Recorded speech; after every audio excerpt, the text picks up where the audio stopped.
অঙ্ক কতটা সহজভাবে করা যায় দেখো। এক জমি ৪,০৮৫ টাকায় বিক্রি করায় 5% ক্ষতি হয়। জমিটির ক্রয় মূল্য কত? 5% মানে কত? 5/100 মানে হচ্ছে 1/20। 5% ক্ষতি করে বিক্রি করেছিল মানে এই একটা হচ্ছে ক্ষতি মানে লস, আর নিচে যেটা আছে সেটা ক্রয় মূল্য বা সিপি। তাহলে বিক্রিত মূল্য কত হবে? বিক্রিত মূল্য হবে 20 - 1 মানে 19 টাকা। তাহলে 20 টাকার জিনিস 19 টাকায় বিক্রি করেছে, তাই ক্ষতি হয়েছে 1 টাকা। প্রশ্নে দেওয়া ছিল বিক্রয় মূল্য ৪,০৮৫ টাকা, মানে এই 19 ইউনিটের ভ্যালুটা হচ্ছে ৪,০৮৫ টাকা। তাহলে 1 ইউনিট কত হবে? 1 ইউনিট এটা যদি কাটো, এটা হবে 215, মানে 1 ইউনিট হচ্ছে 215।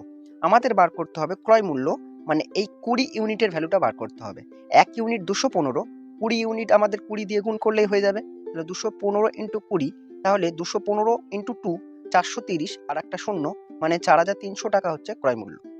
এরকম ভিডিও পেতে আমাকে ফলো বা সাবস্ক্রাইব করে রাখতে পারো। ভিডিওটা দেখার জন্য অনেক অনেক ধন্যবাদ।